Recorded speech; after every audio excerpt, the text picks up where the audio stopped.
Eh, salut, je m'incruste vite fait à l'entrée, j'allais dire non, au début de ce vlog, juste pour vous informer que le calendrier de l'Avent est déjà dispo sur le site en précommande. Voilà, donc c'était juste pour vous informer qu'il était en précommande. Donc oui, hein, le calendrier de l'Avent, vous ne le recevrez qu'au mois de novembre. Mais étant donné que ce sont des précommandes et surtout que les 3/4 de ce qu'il y a dedans, vraiment les 3/4, c'est des choses que je fabrique moi-même et qu'il y a 24 cases. Bon, je fabrique pas les 24, mais quasiment une vingtaine, un petit peu moins d'une vingtaine, mais quand même.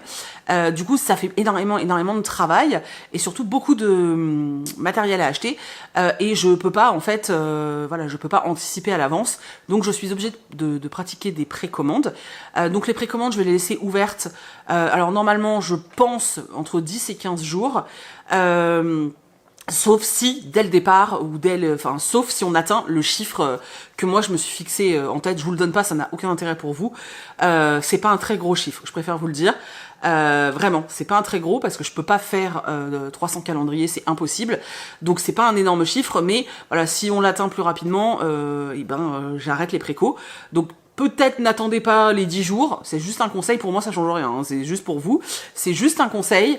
Je pense que si vous voulez vraiment le calendrier de l'Avent que je fabrique, il faut le prendre dès les premiers jours, parce qu'en général, il est épuisé, les précos se terminent avant parce qu'il est épuisé. Voilà. Moi, du coup, une fois les précos terminés, je vais pouvoir commander tout le matériel nécessaire, donc des quantités astronomiques de tissus et autres, et ensuite me mettre au travail. Ce qui veut dire que oui, vous précommandez début août, vous le recevez que mi-novembre, voire deuxième quinzaine de novembre. Mais moi, en fait, en vérité, le temps que je commande les matériaux, etc., je vais pouvoir commencer à travailler, on va dire, que début septembre. Voilà, donc en vrai, moi j'ai que 2 mois pour tout préparer, sachant j'ai 2 mois et demi, mais sachant qu'en plus je pars en vacances, parce que je pars pas cet été, j'ai décalé mes congés au mois d'octobre, pour des raisons pratiques, bon bref, peu importe, c'est ma vie perso, mais voilà, ce qui fait qu'en fait, j'ai que 2 mois pour tout préparer. Je peux vous assurer que quand on voit la quantité astronomique de travail que ça représente, ouais, c'est balèze. Je peux vous assurer que c'est vraiment balèze. Donc je suis obligée de mettre les précos début août. Ça a toujours été comme ça, hein, quand j'ai fait les calendriers de l'Avent. Je sais que ça surprend à chaque fois, mais au moins vous l'avez commandé, vous êtes tranquille. Voilà. Au niveau, je vais répondre aux questions qui me sont posées tous les ans. Donc il y a 24 cases. Tout n'est pas fait de mes mains. Il y a certaines cases, très peu normalement, dans ce que j'ai prévu, sauf s'il y a des problèmes en cours de route. Mais dans ce que j'ai prévu, 80%, voire 85%, c'est fait maison, fait main. Soit moi, soit Chris me file un coup de main, mais ça change rien que c'est fait maison. Il y aura bien entendu du textile, etc. De toute façon, dans le descriptif des précommandes, donc il y a écrit, il y aura vraiment tout détaillé, et dans le descriptif, vous voyez bien qu'il y a, alors il y a écrit spoil, et tout en bas, je mets, alors pas dans le détail exactement, mais je vous mets à peu près tout ce que vous allez trouver dans le calendrier de l'Avent. J'essaye en général de faire attention de ne pas mettre des tissus que vous avez déjà eu les années d'avant. Alors ça peut arriver parce que des fois j'ai des petits cerveaux, hein. Mais j'essaye au maximum. Les produits dans le calendrier de l'Avent pour les 3/4, je dis bien les 3/4 parce que pas forcément tous, mais pour une grande partie, ce sont des exclus que vous ne retrouverez pas sur le shop ensuite. Pour tout ce qui va être textile, oui, il y a du tissu de Noël, mais pas que, parce que je pense aussi au fait que comme il y a plusieurs pochettes dans le calendrier, et ben je veux pas, différents modèles en tout cas de pochettes, je vais pas vous mettre que du tissu de Noël. Voilà, donc c'est à peu près tout. Pour le paiement, parce que ça aussi on me pose la question au niveau des précommandes, quand vous payez de façon normale, classique, PayPal, carte bleue, enfin peu importe, oui, vous payez tout de suite, c'est-à-dire que là vous le commandez, le paiement sera pris immédiatement, parce que moi j'ai besoin de ces fonds de toute façon pour commander les matériaux en fait. Et la deuxième chose, c'est que oui, il y a une possibilité de payer en 3 ou 4 fois, je sais plus, sur le site. Moi, j'incite personne à faire ce genre de choses. Maintenant, si ça vous arrange, c'est tout à fait possible de le faire aussi. Voilà. Donc ça, c'est un truc qui est aussi possible sur le shop, parce que voilà, c'est une possibilité qui existe. Voilà. Donc voilà, je sais pas si vous avez d'autres questions. Alors je le reprécise parce que j'ai l'impression que les gens ne l'enregistrent pas. Ne me contactez pas sur Instagram en ce qui concerne le shop. Instagram, c'est l'Instagram de lecture en fait. C'est mon Instagram pro de lecture. Le compte Instagram du shop, j'arrive pas à le tenir, j'arrive pas à faire tout en même temps. et je m'éparpillais et je loupais des messages. Donc, le seul endroit, je vais vous le remettre dans la barre d'infos, le seul endroit pour me contacter si vous avez des questions qui concernent le shop, le calendrier de l'Avent ou le shop de façon générale, c'est sur le mail Pikiti Shop. Donc je vous le mets dans la barre d'infos. C'est que sur ce mail-là. N'écrivez pas sur le mail de la chaîne, je ne vous répondrai pas. Déjà parce que j'ai mis des mots-clés et que les mails qui concernent la boutique vont dans les spams. Donc je ne répondrai pas, vous êtes sûr de ne pas avoir de réponse. Et sur Instagram, je ne répondrai pas non plus. Je l'ai fait quelques fois et ça m'a toujours porté préjudice, donc je ne le ferai pas non plus. Si vous avez des questions ou si vous avez besoin de quelque chose pour le SAV, soit en passant par le shop, il y a un onglet contact, vous pouvez me contacter par là, ou je vous mets l'adresse mail du shop directement dans la barre d'infos, mais c'est tout. Les autres, ça ne marchera pas, je ne répondrai pas. Voilà, je pense que les choses sont dites. Voilà, ça c'est juste pour l'ensemble de tout ce qu'il va y avoir ensuite sur le shop. Et deuxième chose qui est très importante, c'est que, bon là, s'il y a des problèmes de paiement ou des choses comme ça sur les premiers jours, je vais répondre. Enfin, en tout cas, je répondrai lundi. Hein, on est OK. Vous me laissez le week-end. Donc, je répondrai lundi. Par contre, la semaine prochaine, je suis en off. Donc, ça veut dire que je répondrai peut-être lundi. Je vais regarder lundi la boîte mail. Si jamais, voilà, je vois qu'il y a des gens qui ont eu des soucis, je sais pas, de paiement, d'adresse. Ça peut arriver sur le shop. Par contre, je ne regarderai pas les mails le reste de la semaine. Je préfère prévenir. Je suis en congé. Voilà, je prends une semaine. Enfin, je suis pas en vrai congé, mais voilà, vous partez du principe que la semaine prochaine, je ne travaille pas. Donc, je suis off. Donc voilà, c'est tout. Bref, en tout cas, je suis hyper contente de refaire un calendrier de l'Avent. J'avais dit que je le ferais plus, mais en fait, ça me manque trop et j'ai super envie de le faire. Voilà, j'espère que je ne me mets pas dans le caca toute seule. J'espère vraiment que ça va vous plaire parce qu'en fait, si j'ai envie de le faire, c'est parce que vous êtes plusieurs à me l'avoir demandé et que j'avais envie aussi de vous faire plaisir. Parce que vous faire plaisir, ça me fait kiffer, hein, on est OK.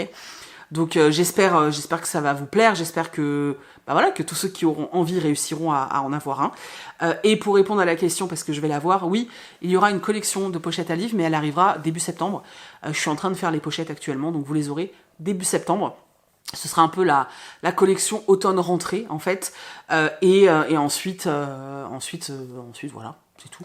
Et je pense que sur le shop, là, ces prochains mois, je vais fonctionner comme ça, par mini-collection. Pour moi, c'est plus facile, comme ça, voilà, c'est plus facile à gérer. Surtout qu'en ce moment, j'ai pas mal de boulot, donc c'est l'idéal. Voilà, je vous fais des bécos, je vous laisse avec le vlog, avec des bonnes lectures d'ailleurs, il me semble, si je me souviens bien, mais oui, je crois. Et puis je vous fais plein de bécos, et puis merci d'avance à tous ceux qui commanderont le calendrier de l'Avent. J'ai tellement hâte de commencer, là j'en peux plus, je suis déjà sur les tissus d'automne, j'ai trop hâte de commencer tout ce qui est un peu de Noël et tout, ouh, j'ai trop hâte. Bon bref, je vous fais des bécos.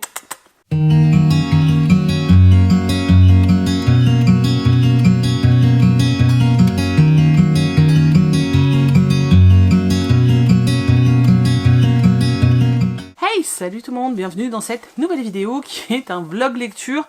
Alors, le truc c'est que je sais plus où je me suis arrêtée dans ce que je vous ai déjà montré et ce que je vous ai pas montré. Bref, alors, la semaine dernière, mais je crois que je vous les ai pas montrés, je sais pas pourquoi d'ailleurs, mais j'ai dû zapper. J'avais fait une petite commande de livres de poche, donc je vais vous les montrer. Donc j'ai pris un Christian Higgins, N'oublie pas de sourire, je crois que c'est l'histoire d'un, si je me souviens bien, d'un homme qui perd sa femme et elle lui a laissé des lettres avec des instructions. Voilà, je me suis dit que ça pouvait être sympa. J'ai pris Le Cri de Nicolas Beuglet. Alors il faut savoir que j'ai eu ce livre dans ma palle pendant très longtemps, en grand format, sauf qu'en fait il faisait tellement de bruit, le cri faisait du bruit, oh ça va, hein, que j'avais pas envie de le lire, voilà. Et toutes les chroniques m'en ont dégoûté, sauf que la hype est bien passée maintenant, donc voilà, et j'avais très envie de le lire, donc je l'ai racheté en poche, oui, je sais, je suis un boulet. Et le Mélissa d'Acosta, Tout le bleu du ciel, que je n'ai pas lu, mais vous avez vu, je crois, dans la vidéo de la semaine dernière, que j'ai reçu la version graphique. Donc je me suis dit qu'avant de lire la version graphique, j'allais lire le roman, et ensuite je lirai le graphique. Voilà, donc ça c'était les 3 petits livres de poche que je m'étais achetés. Qu'est-ce que j'ai reçu cette semaine? Alors,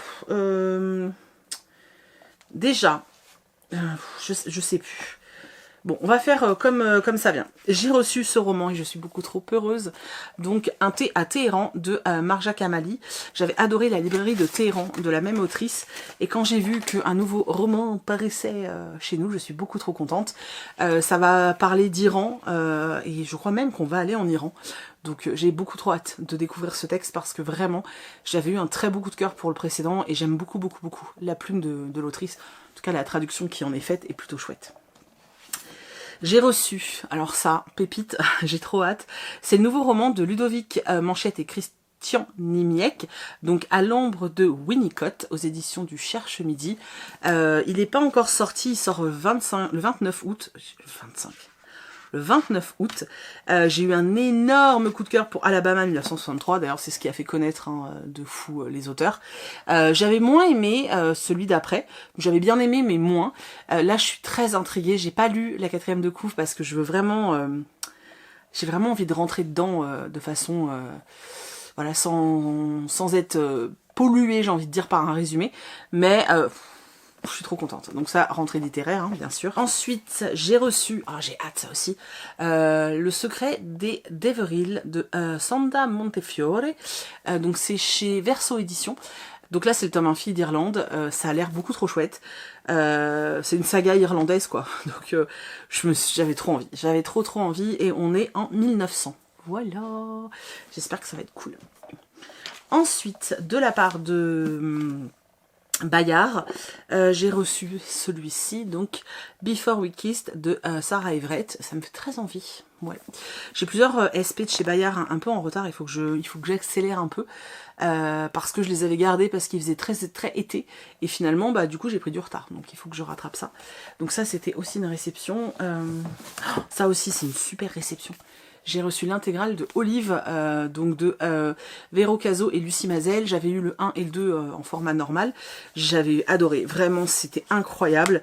Et là, cette version, alors il est plus petit qu'une BD classique, mais je suis beaucoup trop contente. Je vais relire du coup les premiers tomes et je vais enchaîner avec les derniers que je n'ai pas lus. C'est une vraie pépite, hein, cette BD. Enfin, moi, les 2 premiers tomes, pour moi, c'était vraiment incroyable. Donc, je suis beaucoup trop contente. Vraiment, je suis joie, mais joie. Ensuite, est-ce que ça, je vous l'ai montré? Je me souviens plus. Je me souviens plus. Alors, au cas où, je vous le remontre. Donc, j'ai reçu La couronne d'aubépine de Cléo Blackwood. Voilà. Alors, c'est chez Corrigan. Regarde comme c'est beau. C'est joli, hein. Je crois qu'il y a encore une histoire de fae. Mais comme j'en ai pas lu depuis longtemps, ça devrait le faire. Voilà, j'espère. C'est une autrice française, je crois, si je dis pas de bêtises.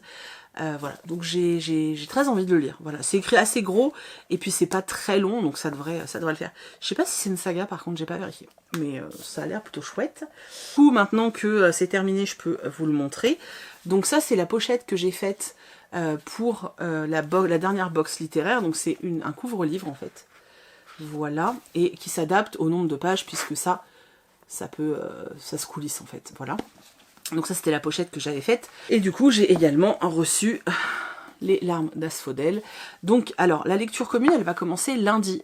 On l'attaque donc dès lundi. Bon moi je pense pas qu'il va faire long feu parce qu'il est pas trop long. Mais on l'attaque dès lundi. Ça a tout été décalé mais cette fois c'est bon, on est prêt. Si vous n'avez pas Discord et que vous n'avez pas envie de l'installer, vous pouvez m'envoyer un MP. Je créerai un petit groupe sur Instagram pour ceux qui n'ont pas Discord pour pouvoir papoter, échanger, etc. Voilà, donc ça on attaque ça lundi. Ah oui, et ce type de pochette là, donc des couvre-livres. Le gros avantage, c'est que ça protège, vous savez, les livres qui ont des dorures ou qui ont, je sais pas si celui-là il en a, vous voyez tout ce type de dorures et tout, et ben en fait ça évite d'avoir trop de frottement et ça les protège au moment de la lecture, ce qui est plutôt bien. Voilà, donc là il était pour Les larmes d'Asphodèle, parce que c'est un format particulier, vous voyez, celui-là rentre pas, il est trop grand, mais je vais en faire des plus grands, donc il y en aura sur le shop. Voilà, il y en aura sur le shop. Donc, je disais, le week-end dernier, j'ai fait un week-end avec des copines et on est passé à Cultura. J'avais pas prévu d'acheter des choses, hein, j'avais prévu d'être très sérieuse. Ça n'a pas été le cas. Parce qu'en fait, j'ai vu des trucs qui avaient l'air beaucoup trop bien. Donc déjà, j'ai vu ça, qui s'appelle Racine, c'est Lou Luby. J'adore ce que fait cette illustratrice. Et on parle des cheveux afro. Et c'est une thématique que je trouve extrêmement intéressante. Vraiment, j'aime vraiment beaucoup, donc j'ai très envie de me plonger dedans. Le roman, là, la BD, elle est texturisée. Je trouve cette couverture, regardez-moi ça. Je trouve cette couverture juste incroyable, c'est sublime. C'est vraiment sublime. Donc j'ai craqué là-dessus. Je suis tombée sur ça, je l'avais repéré, je m'étais dit je verrai. Je l'ai feuilleté, je me suis dit ah c'est beaucoup trop mignon. Et du coup j'ai craqué. Donc il s'agit de Mariage interdit. C'est chez K-Books. C'est coréen. Donc c'est du webtoon coréen. Regardez-moi ces dessins comme c'est beau. Je vous jure, c'est tellement joli. J'aime trop les traits et tout. C'est délicat. C'est... aïe, aïe, aïe, aïe, aïe. J'aime beaucoup trop. Donc ça, je suis pressée de le lire. Et en me promenant dans les rayons, je suis tombée sur un bouquin. C'est bizarre parce que je suis en part avec la maison d'édition. Je ne l'ai jamais vu dans les catalogues. Alors dans le bandeau, sur le bandeau, déjà, il y a écrit si vous aimez Jane Austen, les dragons, le thé et les gâteaux, ce livre est fait pour vous. Alors déjà, voilà. Ensuite, j'ai vu la couve. Voilà, alors de loin déjà elle est cute, mais alors de près, je sais pas si vous pouvez voir là au-dessus de sa tête, c'est un dragon. Voilà. Et derrière ils mettent un cosy fantasy dans les règles de l'art, débordant de thé, de gâteaux et de bébés dragons dans un monde victorien, lumineux et chaleureux. Ça a l'air hallucinant. J'attendais de vous le montrer, je pense que je vais le lire la semaine prochaine, ça a l'air complètement dingue, j'ai trop hâte de lire ce roman. Donc voilà, vous voyez j'avais pas mal de choses à vous montrer cette semaine, il est arrivé pas mal de trucs, là ça va être extrêmement calme les prochains jours et tout, parce que tous les CM sont partis en vacances, ça y est, et du coup bah, tout ça, tous les envois etc, ça recommencera mi-août à peu près je pense. Pas avant. Du coup maintenant on va parler de mes lectures. J'ai lu trois romans, ce qui, sachant que j'ai été très fatiguée cette semaine et qu'en plus j'avais une gastro, est vachement bien. Hein. Donc j'ai lu ces 3 textes. Alors le premier roman que j'ai lu c'est celui-ci, donc c'est La mort de Tante Dimity, une enquête d'outre-tombe de Nancy Atherton aux éditions Verso. C'est un tome 1 d'un cozy murder et autant vous dire que j'ai super envie de lire la suite. Je crois que le prochain il sort début 2025, donc on va pas trop attendre. Et je crois qu'il y a plus d'une vingtaine de tomes qui sont parus aux États-Unis, donc voilà, ça le fait plutôt bien. Alors, dans cette histoire, on suit une jeune femme qui s'appelle Laurie Shepherd, qui a été élevée par sa maman, et en fait, depuis son enfance, sa mère lui raconte des histoires, et notamment les aventures d'une fameuse tante Dimity, qui a fait des trucs incroyables, et c'est vraiment ces histoires qui ont bercé toute l'enfance de Laurie. Laurie, elle va perdre sa maman et puis elle va être contactée par des avocats en fait pour un héritage. Et elle va découvrir lors de cet entretien que la tante Dimity a réellement existé. Voilà. Et dans ce testament, en fait, la fameuse tante Dimity demande à ce que Laurie en fait compile toutes les histoires, en fasse un prologue et aide à la publication de cet ouvrage. Pour ce faire, elle lui laisse à disposition son cottage en Angleterre et toutes ses dépenses seront prises en charge et pour travail effectué, elle aura une très coquette somme. Laurie est très intriguée parce que déjà c'est les histoires de son enfance, donc elle veut savoir qui est cette fameuse tante Dimity. Elle a besoin d'argent, donc en plus la somme qu'on lui propose est assez dingue. Et puis le projet la botte de ouf. Donc effectivement elle va tout lâcher pour partir en Angleterre dans ce fameux cottage. Elle ne va pas partir seule dans ce cottage puisque l'un des 2 avocats qui s'occupait de la succession, un certain Bill, va l'accompagner et elle est pas tellement contente qu'il l'accompagne. Alors c'était sur le testament, c'est lui qui devait venir avec elle. Mais franchement, Laurie, elle s'en serait bien passée parce qu'elle le trouve lourd et vraiment, elle n'apprécie pas des masses cet homme. Quand elle va débarquer en Angleterre dans ce petit cottage, elle va se rendre compte qu'il se passe des choses très étranges. Arrivée sur place, elle va commencer à mener une enquête. Alors déjà, elle va devoir réaliser tout ce qui lui a été demandé, mais notamment, elle va également mener une enquête en parallèle suite à une photo. Bref, je vous laisse découvrir. C'était cocasse, c'était drôle, c'était original. J'ai vraiment beaucoup aimé. Vraiment, j'ai adoré. Franchement, j'ai passé un super moment. J'ai aimé les personnages. J'ai adoré la tante Dimity, alors que pourtant, c'est un personnage qui est pas là. J'ai vraiment aimé l'ambiance, en fait. C'était super chouette. Et c'était original. Vraiment, c'était original. Il y a une petite micro-touche de fantastique. Voilà, j'ai qu'une envie, c'est de retrouver les personnages, de retourner dans ce petit cottage. Et je sais pas pourquoi j'ai pris cet accent. Et de découvrir des nouvelles aventures, parce que vraiment, c'était super chouette. Voilà. Et je vous en dis pas trop parce que c'est quand même un roman à suspense et je ne voudrais pas vous spoiler. Ensuite, j'ai lu un fameux roman de chez Bayard, je vous disais que j'étais en retard, que j'avais gardé parce que bon, si ça fait pas été, voilà. Hein. Donc c'est Lear's Beach, ils ont tous quelque chose à cacher. Alors j'ai bien aimé, mais j'ai pas trouvé ça dingo, hein, honnêtement. Je suis pas sûre que ce genre de titre soit encore pour moi, même si à chaque fois que je vois les résumés, ça me fait envie parce que le côté un peu le côté, tu sais, avec ces ambiances un petit peu, j'irais pas jusqu'à dire thriller, mais avec des enquêtes, avec du suspense en young adulte, je trouve ça toujours très intéressant et j'ai toujours envie de voir ce que ça donne. Là, on a tous les clichés du genre. Vraiment, on a tous les clichés du genre. Un jeune homme qui a intégré une école très très très luxueuse à Boston parce qu'il a eu une bourse. Hein. Il a une bourse pour le sport, il a intégré cette école. Personne ne sait qu'il est boursier. Donc il essaye de cacher hein, sa situation financière. Et là, l'été arrive. Tous ses copains vont sur l'île de Martha's Vineyard parce qu'ils ont tous une baraque de tarés là-bas, enfin les familles en tout cas. Linden, du coup, est invité par Jasper et il va accepter l'invitation et aller sur Martha's Vineyard. Là, il va se rendre compte qu'en fait, il y a des petits conflits entre différents voisins, entre les ados hein, qui se connaissent depuis toujours parce qu'ils se sont toujours tous retrouvés sur place tous les étés. Et puis, il y a eu des secrets de famille, il y a eu plein de choses, enfin des choses pas très cool, et notamment avec un des autres voisins qui s'appelle Greg, dont le père a balancé le père de quelqu'un d'autre à la justice, bref. Donc l'ambiance est un peu chelou, mais bon, Linden, il prend ce qu'il a, et puis voilà, sauf que très rapidement, il va y avoir un drame, puisqu'un matin, le fameux Greg va être retrouvé dans le coma au bord de la piscine, donc quelqu'un aurait tenté de le tuer. Qui, pourquoi, comment, on ne sait pas. Et de là va commencer une espèce de petite enquête. Enfin, c'est surtout Linden et Holiday, qui est une amie à lui, qui vont commencer à vouloir mener l'enquête et savoir lequel de leurs potes, en fait, a fait ça et pourquoi. Et là, on va découvrir au fur et à mesure de l'histoire, en fait, que chacun a quelque chose à cacher et que voilà. Alors, j'avais deviné assez facilement ce qui s'était... Alors, pas tout ce qui s'était passé, mais je me doutais de qui était le coupable, donc il n'y avait pas trop de suspense. Mais ça reste sympathique. Franchement, ça reste sympathique. C'est une lecture d'été qui passe très bien. Je pense que pour les gens qui aiment pour les personnes et les lecteurs qui aiment ce type de littérature, ça passera très bien. Sincèrement, moi, ça m'a pas fait une après-midi parce que c'est écrit assez gros, c'est aéré, ça se lit extrêmement vite, mais j'ai passé un moment assez sympathique, voilà. Il va pas me marquer, honnêtement, voilà, il va pas me marquer.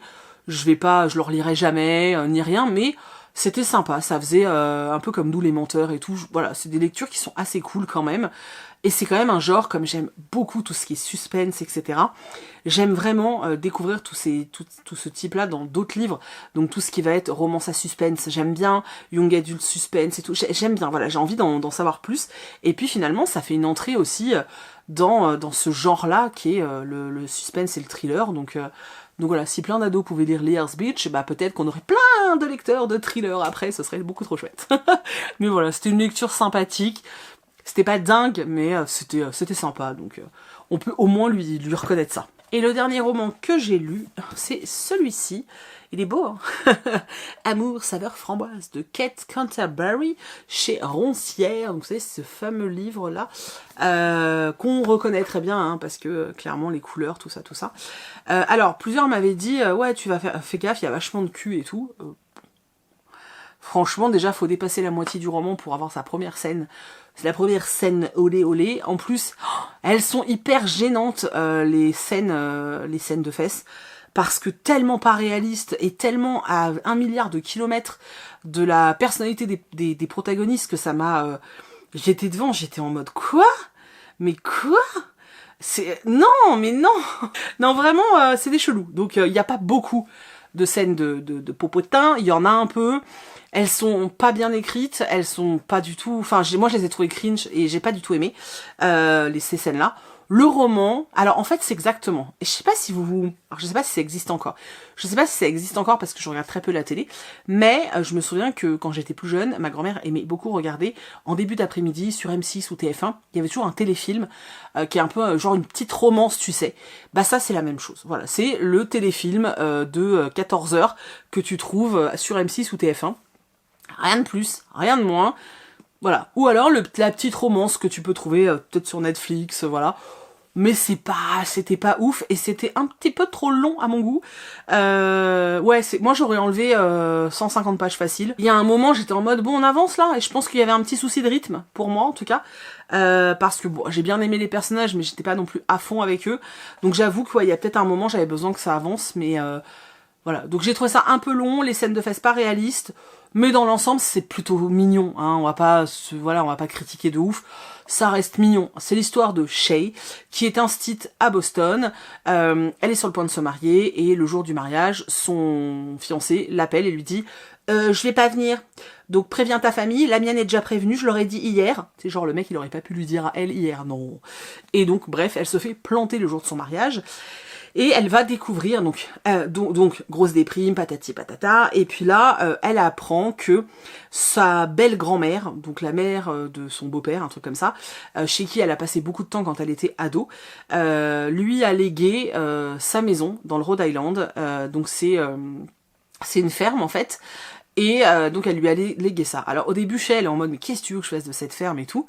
Et puis surtout qu'il y a des conditions, parce qu'en fait pour hériter pleinement de cette ferme, il faut déjà qu'elle y vive 1 an complet et qu'elle soit mariée au moment de la succession, donc 1 an après.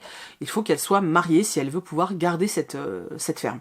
Donc elle se dit attends, je viens de me faire larguer devant l'hôtel, je vais pas quitter tout mon taf, etc. etc. Enfin c'est quoi cette embrouille? Donc elle est pas chaude, sauf que comme vraiment elle va pas bien, elle se dit que peut-être que changer d'air ça serait bien. Donc elle décide de partir dans le Rhode Island et de retourner dans cet endroit qui s'appelle Friendship, c'est ça la ville je crois, dans laquelle elle a vécu une partie de son adolescence. Quand elle débarque, elle va retomber sur Noah, qui était son ami de lycée, qui lui était fou amoureux d'elle au lycée. Elle a jamais compris et elle s'en est jamais rendu compte. Et lui aussi, il a eu sa vie et il est de retour ici. Et surtout, il a la garde d'une petite fille qui s'appelle Imogen, donc Jenny, qui est sa nièce en fait. Et c'est lui qui en est responsable et qui s'occupe d'elle. C'est une gamine qui est très particulière, qui dit plein de gros mots, qui n'a pas de filtre, qui dit tout ce qui lui passe par la tête. Et pour le coup, c'est le personnage que j'ai préféré parce que elle est drôle, elle est attachante, voilà. Et j'ai beaucoup aimé ce petit brin de gamine, elle était trop mignonne. Même si on te dit qu'elle est en dernière année de maternelle et le comportement qu'elle a, j'étais un peu sceptique. Je me suis dit attends, une dernière année de maternelle, je sais pas, moi je l'imaginais beaucoup plus grande, mais bon, peu importe. Donc quand ils vont se retrouver, Noah il se dit mais merde, comment ça se fait qu'elle est revenue? En plus il est très en colère parce que pour lui, quand elle est partie de Friendship quand ils étaient ados, elle a pas dit au revoir, je sais pas trop quoi. Donc c'est un peu compliqué. Et puis on va assister à l'adaptation de Shay dans cette ville. Du fait qu'elle va se rapprocher de la petite fille, elle va vouloir lui donner des cours particuliers et l'aider en fait pour rattraper tout le retard qu'elle peut avoir. Et puis du coup forcément Noah va être de plus en plus là. Donc t'es vraiment dans cette ambiance, tu sais, un peu j'allais dire un peu ferme à l'américaine, avec, tu vois, avec l'agriculteur, mais qui est trop sexy de ouf. Depuis qu'il est ado, il a trop changé, il est devenu trop canon.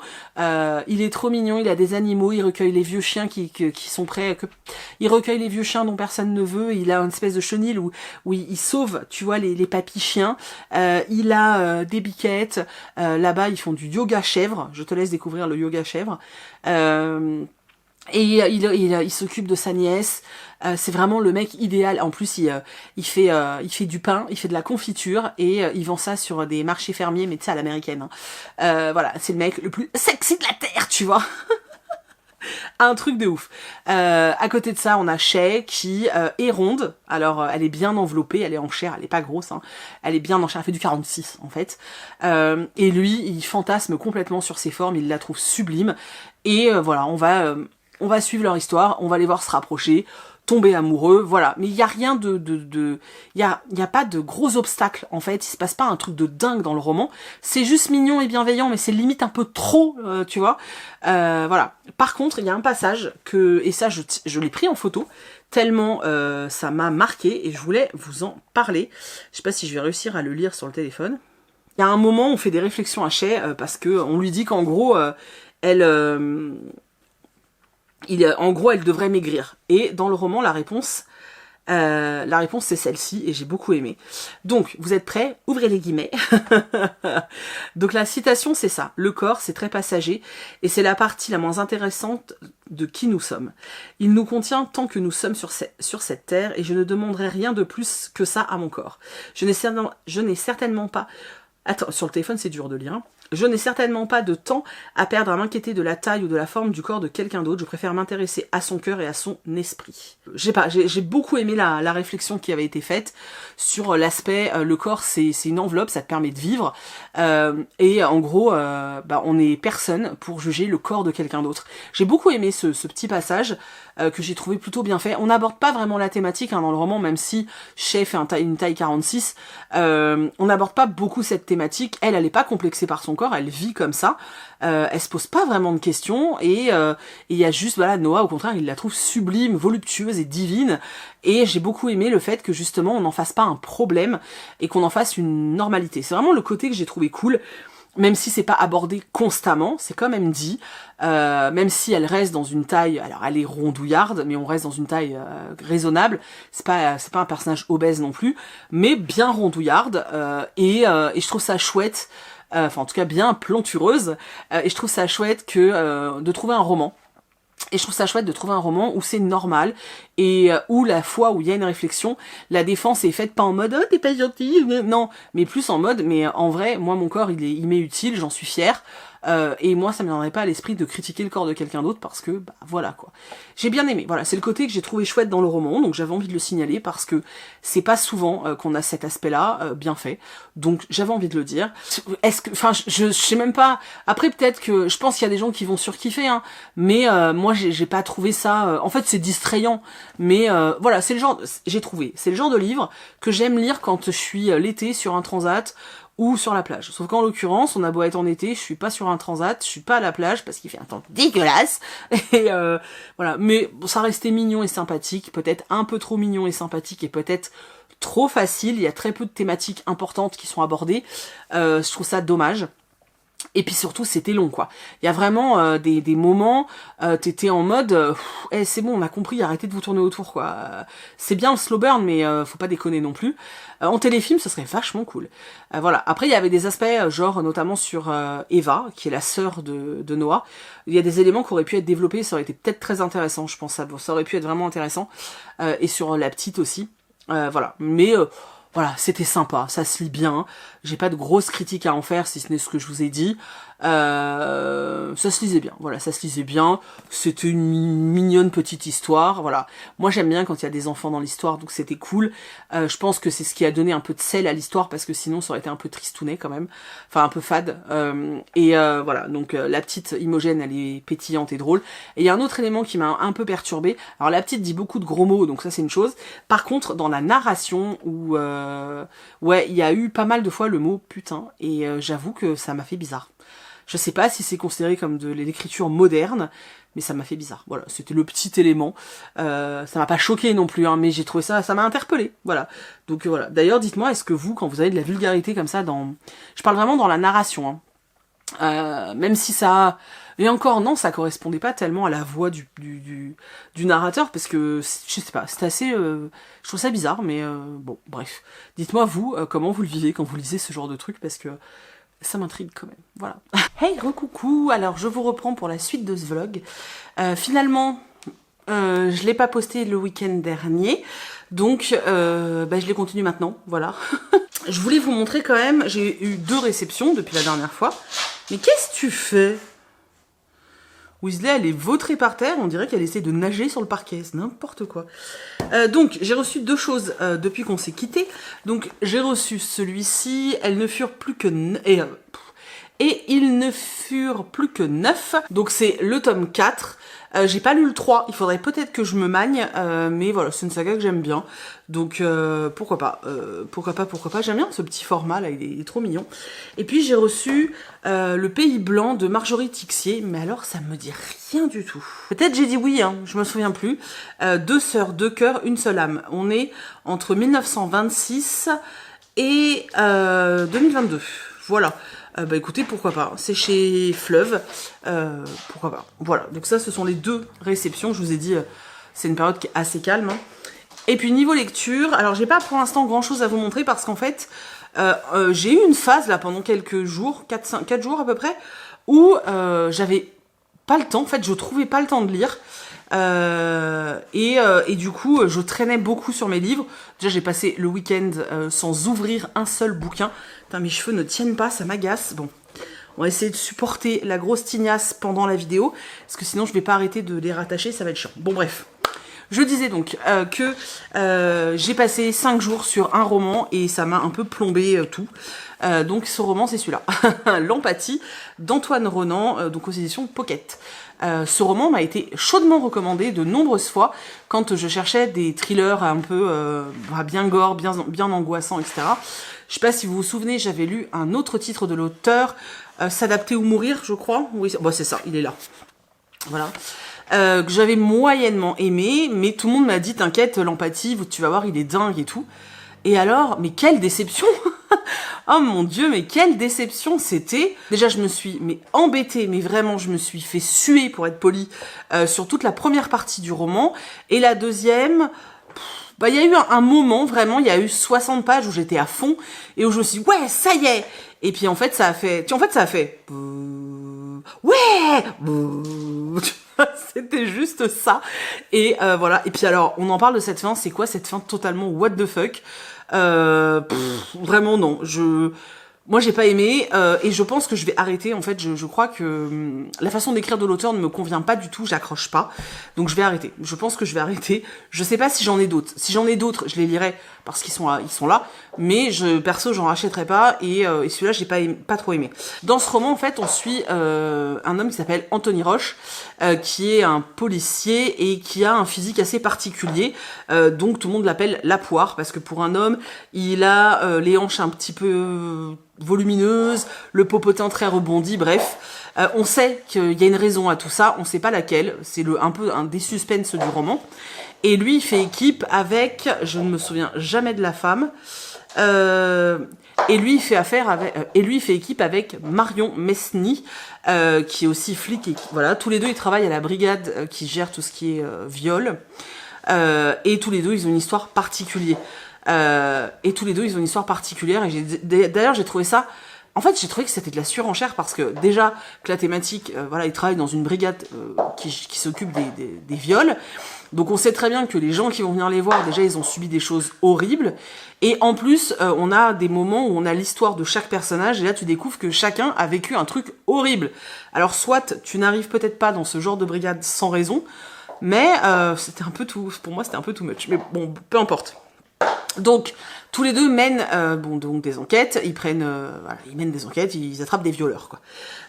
Ils vont être sur 2 affaires en même temps. La première c'est un homme qui rentre dans les ascenseurs avec des femmes seules et une fois seul dans les ascenseurs en fait, il viole les femmes et un second violeur qui lui en fait rentre chez les gens. Alors on sait pas trop comment parce que c'est toujours dans des appartements qui sont très hauts au niveau des étages. Et en fait, quand il est dans les appartements, à chaque fois c'est le même scénario. Il va tabasser l'homme, l'obliger à regarder pendant que lui est en train de frapper et de violer la femme. Et celui-là se fait appeler Alpha parce qu'on suit aussi un petit peu cet homme. Et les flics l'appellent le lézard parce que bon, pour eux ils savent pas trop comment il monte dans les appartements. Donc on est sur cette enquête autour de Weasley. Autour de notamment le second violeur, parce que l'histoire du premier se résout assez rapidement. On a les histoires familiales aussi des personnages, notamment de Anthony, parce qu'il a une particularité, c'est que sa mère est une très brillante avocate, et qu'en général, elle défend les criminels. Donc, voilà, ils sont pas très souvent du même côté. Donc mêlé à cette enquête, on a, je vous dis, des flashbacks du passé de Marion, et on a également des flashbacks du passé d'Anthony, en fait. Et puis au fur et à mesure, on va comprendre pourquoi il a ce physique particulier. Et puis on va avoir à un moment donné le roman qui prend une toute autre tournure. Et là c'est là où j'ai commencé à apprécier. Je peux pas vous dire quel est le déclic parce que ça spoil de ouf, mais il y a un moment, il va se passer un truc dans le roman, et là tu te dis waouh, enfin il se passe quelque chose. Et là j'étais à fond, mais vraiment je me suis dit putain c'est trop bien. J'avais même l'impression de lire un autre roman en vrai, tu vois. Et puis en fait ça retombe comme un soufflet quoi. Et quand ce passage là retombe, je me suis dit voilà. Et sincèrement, c'est très rare que je mette 5 jours sur surtout un poche comme ça. En général, si je mets 5 jours sur un roman, c'est parce que je lis un truc genre Outlander, quoi, tu vois, un pavé de plus de 1000 pages. Là, c'est juste parce que j'aurais pu y retourner, mais comme le roman ne me passionnait pas, j'avoue que je préférais faire autre chose. Voilà. Donc ça m'a pas emballé et voilà. Franchement, je suis déçue parce que quand je l'ai attaqué, j'avais vraiment envie d'un bon gros, tu vois, thriller et c'est pas du tout ce que j'ai trouvé. Voilà. Et voilà, c'est tout. Donc je vous dis à plus pour parler lecture. Du coup, je vous reprends juste 5 minutes parce qu'en fait, je me suis rendu compte que j'avais oublié de clôturer le vlog. Donc c'est juste pour vous dire au revoir. Voilà. J'espère que cette vidéo vous a plu, que vous avez fait des petites découvertes, tout ça, tout ça. N'hésitez pas à aller sur le shop hein, si vous voulez réserver votre calendrier de l'Avent pour avoir plein de petites cases trop sympas et choupinettes, je sais pas, à ouvrir au mois de décembre. Voilà, je vous remercie d'avoir regardé le vlog jusqu'au bout comme d'habitude. Voilà, je vous retrouve dans les commentaires. Ouais, je vous retrouve dans les commentaires avec forte impatience. J'ai très envie de papoter avec vous, donc voilà. Il y aura un autre vlog, alors peut-être milieu de semaine ou peut-être dimanche prochain, je sais pas trop. En fait, voilà, je le fais un peu la one again en ce moment, donc dès que j'ai une vidéo assez longue ou alors que j'ai assez de lecture à vous présenter, bah je clôture et je vous le mets en ligne. L'idée c'est de pas encombrer la vidéo de 1 milliard de bouquins, voilà, et comme je lis un peu plus en ce moment, voilà, j'ai pas non plus envie qu'il y ait des vlogs avec 15 livres, 15 avis lecture, j'ai peur que du coup, il y en ait certains qui passent à la trappe, ce serait dommage. Donc voilà, je vais faire ça comme ça, et dès que j'ai 35 minutes, 40 de vlog, je vous mettrai ça en ligne, voilà, mais de toute façon, je vous préviens sur Insta quand il y a besoin. Voilà, je vous fais des gros bisous et je vous mets donc dans la barre d'infos, il y a le mail du shop s'il y a besoin et l'adresse du shop pour aller réserver vous savez quoi. Voilà, je vous fais des gros bécos et je vous dis à la semaine prochaine.